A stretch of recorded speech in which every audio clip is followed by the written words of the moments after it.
Hi, everyone. Welcome to another Partnerships in Play webinar, all about how to build a partner marketing campaign that doubles your pipeline. I'm Lauren. I'm one of the co-creators of Partnerships in Play. It's a resource that Michelle Teo and I are building and have built to help SaaS teams activate partnerships and drive revenue. Michelle is driving from behind the scenes today, so she's here, but she's in the background. And together, we scale partnerships by strategy and partner marketing that drive activation, enablement, and revenue. In under 15 minutes today, we have the wonderful Tricia Olson, who I will bring onto the stage right now. Hi, Tricia. She is going to break down exactly how she doubled ASP with partner marketing at Avalara without developing an entirely new marketing plan. So should be a really great session. It is 15 minutes, so we're going to go through this stuff fast. Please do ask your questions in the Q&A portion. You can see there's a Q&A tab inside the screen here, and we will make sure we answer your questions after the session, of course, but if there is time before the end of today's webinar, we will get to a few if we can. Now we want to get to the gold, so let's just dive right in. Are you ready, Tricia? Let's do this. Let's do it. Okay. All right. Let's talk about the campaign. So hold on. Let me just make sure I'm bringing up our little slide here. Now, let's talk about goals. What were the goals for the campaign? Give us a little bit of background. Sure, absolutely. So there were three main goals that we were thinking about. One, which everybody wants, drive quality, measurable pipeline. Does that sound familiar? That converts, right? That turns into revenue. Two, we wanted to make sure that we were moving upstream as a partnership. We both agreed we wanted to move upstream to more mid-market to enterprise accounts. And then three, we wanted to drive awareness around our cross-border solution that Avalara has, and then specifically for BigCommerce. And just a sidestep here, I want to remind everyone that Avalara is an automated tax compliance solution. So we have an integration, or they have an integration with BigCommerce to automate tax compliance. And then a part of that is cross-border, which if you're familiar with tariffs, that's a huge part of cross-border. Need I say more? So it's a really important, very market specific right now, like very important to the market right now. So that was great alignment on timing. Awesome. And can you share with us if you had a hypothesis that you wanted to prove with the campaign, and then I guess a little bit of details around that?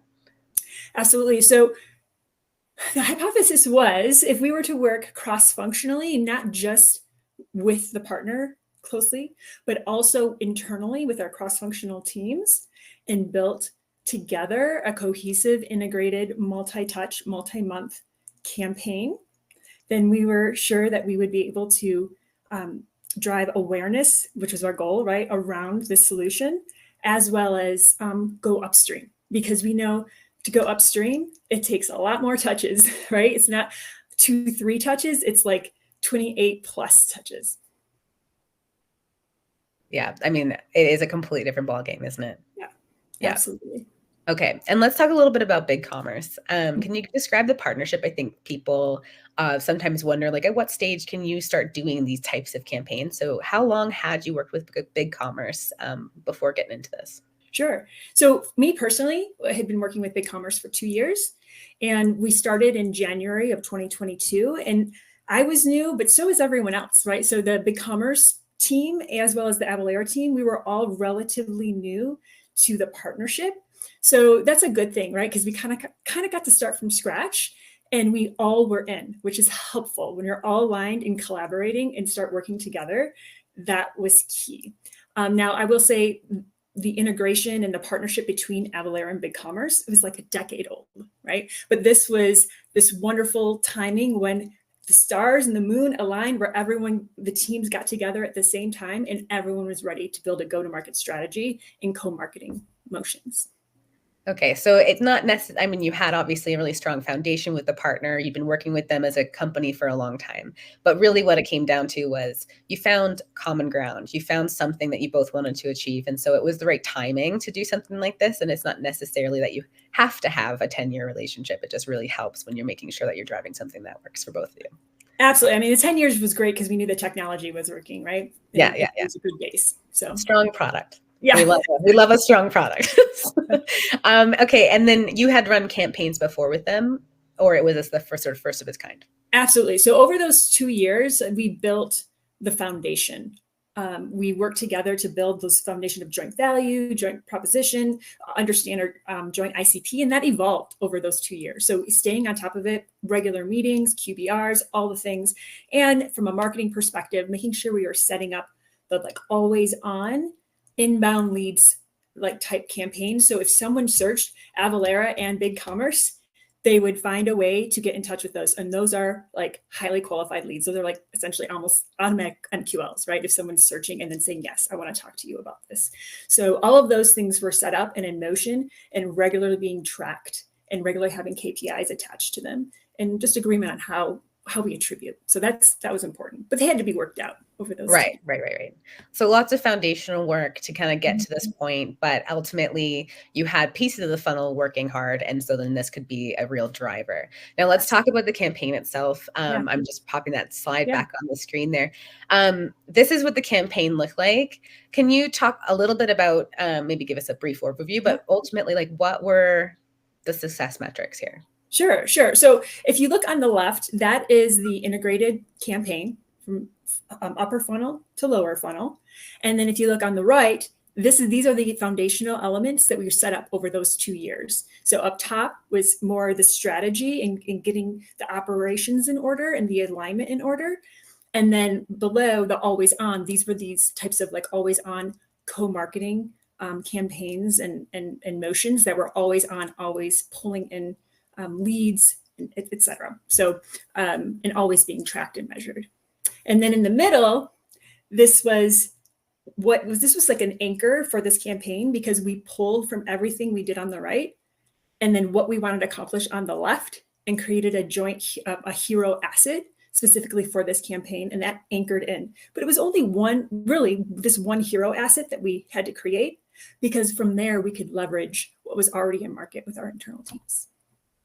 Right. We love a piece of content. We love being able to center something around adding value to people. And I know there's been questions from other people that I've been talking to in the industry around like gating, ungating content and how do you do it? So this is a great example of how you can leverage content in a way with your partners to drive leads, which is awesome. And ungate it. Okay, awesome. Okay, so overall, let's talk about like a hero success metric. So where were we trying, what ultimately we were trying to achieve? And then what were we tracking high level? Sure. So going back to our goals, right? So what we're tracking should align with your goals. So again, those awareness performance metrics. Now I know those are, not as much important to executives and even our sales team, but as marketers, it's important to us to know what's sticking and what people are looking at. And even if it's aggregate, which we have to kind of start aggregate if we're doing ungated, but we're knowing what is engaging with our audience. So that was key. And it turned out better than I could have imagined. So super excited about that. And then on top of that, we did have our pipeline metrics, right? So just understanding what was coming in terms of our leads, our MQLs, our conversions, and of course, the amazing, again, went better than anticipated, double ASP. Imagine what happens when you put together like a strong strategy, right? And you work collaboratively. Yeah. So I think that's a really good point to make around like what you track and how it matters. Like we ultimately we are trying to drive revenue. We are trying to drive leads, but we know as marketers that there's a lot more that has to happen. We have that air cover that kind of drives overall performance. And so it is important to figure out like, or track all the pieces, even if that's not ultimately the story you're telling up afterwards, but so we can at least make decisions in our roles. So that's really great to see it from top to bottom. And let's get into how you built it. So we talk about a lot about defining joint value with partners, a JVP and things like that. And it's really a foundation for any partner work that you're doing, but especially partner marketing campaigns. Can you talk a little bit about what that looked like for this campaign? Yeah. So just like you said, we leveraged what we'd already put into place. Then we, of course, assessed this. We were told, do a campaign for cross-border. Okay, well, product-led campaigns are generally not that exciting or get that much engagement. So we had to sit and think, what does this product actually mean to our target audience? What's the theme? What's the story? So this is where, if you saw on the guide, it was global expansion. That's what it's about. That's what resonates with these brands. They want to know how to expand and what needs to be done, and how together BigCommerce and Avalara is going to make this easier for them to expand. So that is how we came up with the theme. And then from there, we went back to we did go look at, like, comb through and curate already the assets we have. Everything I had on cross-border, that our direct team, I pulled in multiple assets. BigCommerce pulled in assets. We had what we already put for our joint value. We pulled it all together, right? You have to use your brain to do this. Then we did use AI, right, to help piece things together. And we hired a writer, a vendor, a professional content writer, to then help us refine the story. And then from there, even when you get it back from the writer, just like when you get it back from AI, right, you can't just say it's done. Then you continue to refine and reiterate. And then we get it to the graphic designer. Well, the graphic designer too, we still need to refine from there and make sure. I always say, if there's a guide, how many people actually read a guide top to bottom? Not many. So they need to be able to scroll through the guide and get essentially the whole story by just looking at the graphics and the stats in the headlines. So making sure all of that was a seamless story within the guide. And then if they wanted to know more, of course, hopefully then they do read the content. So yeah, people do. I mean, some people read guides, and I know a lot of people, if it's the right content for them at the right time, they're definitely reading it. But yeah, so I think that, that joint value, like you said, you need to kind of think about it as what is your joint value you're adding to customers, and what are the topics or challenges they're talking at a broad level that your companies can talk about together. So I love that you're talking about both the joint value of your solution, but also then in the market solving, like, that sort of top level challenges and how you brought that all together. So awesome. Right. This is a broken record. Regardless, it always goes back to the customer. Right? Yeah. Customer centric work that always works. Yeah. And there's a lot of stuff that you had planned. Can we talk a little bit about what drove the biggest impact? What was the one thing that ended up being? Yeah. So it's hard. There's not one thing. I believe in the sum of its parts. But I will say, collaboration, really thinking about what we had, right? Like, it's not what you have is not going to be what I had, right? So you have to sit and think about, what do I have, and build relationships and collaborate from there. And then, sorry, I just lost my train of thought, but that's so powerful to me. Think about what you have, relationships and collaboration. That is so important. Don't build things in silos, right? So the last thing sales does not want marketing to build something that they didn't work with sales on, right? So collaboration and relationships with the partner internally. And then also, what I found really helpful was the use of influencers. And it wasn't a one-time influencer activation. It was multiple times at that awareness level. And I think that's what catapulted our awareness metrics. And it just is what it is. People want to hear influencers tell the story. And that's where we are today. And it definitely worked. We used multiple influencers and activations along the way. Okay. That's really interesting. It's that you have a great product. Your companies have a lot of trust in the market as far as quality of solution, how you solve those problems. You're talking about something that people are having challenges with at that real sort of top level and that enterprise space.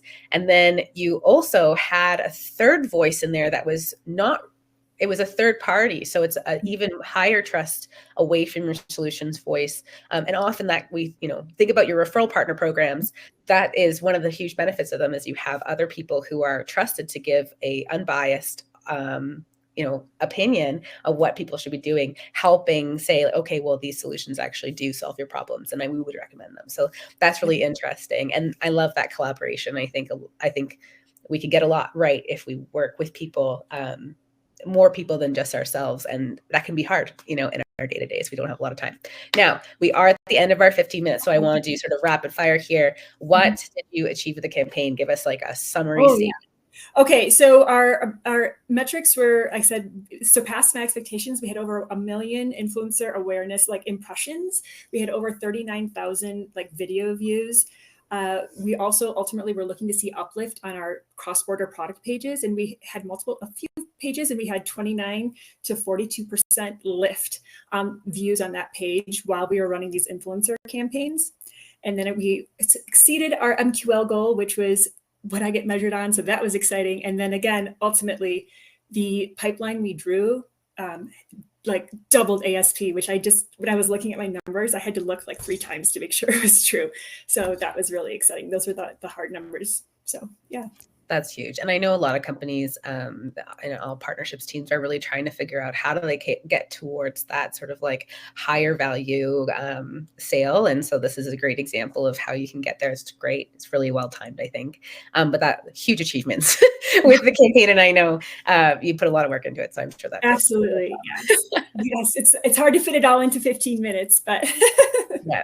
Well, speaking of, so we are at the 15 minutes now, Tricia is here, so get in contact with Tricia if you have other questions of a campaign, but we will, of course, answer any questions that you have afterwards. But thank you so much, Tricia, for sharing this campaign. I think it's sometimes really tough to get a sort of almost real-time evaluation or a real-time example of something that's in flight or has been in flight recently that actually drove value, so we can see what tactics are working, how did you build it. So it's super great that you have offered all that insight for us today. So thank you so much. Yeah, absolutely. Thank you. Thanks for having me. Yeah, great. For everybody else, here's some of the key takeaways from today. Again, get in contact with Tricia if you have some questions about the campaign. But thank you for joining. Before we wrap up, I do want to share that Michelle and I are offering an exclusive offer to SaaS teams like yours. We have a proven methodology where we always start our projects by interviewing a handful of top partners. I think sometimes partners will tell a third party things that they won't tell their teams, and there's lots of reasons that happens, but we always find out really interesting insights that even have low-hanging fruit. But we call these IPP interviews, and they've been a super huge game changer for our clients and in our work. They ultimately help answer some key questions like what's actually blocking partner activation and growth? What is the true ROI of this partnership? And how can you tell that story internally? So getting a better sense of like, are you tapping into 5% of this partner's potential business right now? Or do they only have 5% ICP crossover with you? And so you have everything that you could get with this partner right now. And then third, what specific actionable steps could you take to get results faster? So we are offering these IPP interviews to you as a risk-free opportunity right now.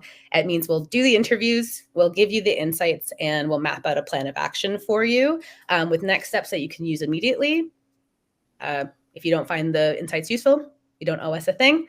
But if you're interested, you can drop us a message here in the chat or email us after the session to grab a spot with us. I have our information here. But thanks again for joining, and the recording will come out as well, so you can always watch this over again and take a look at Tricia's full campaign. All right. Thanks, everyone. Thanks, Tricia. We're off. Bye.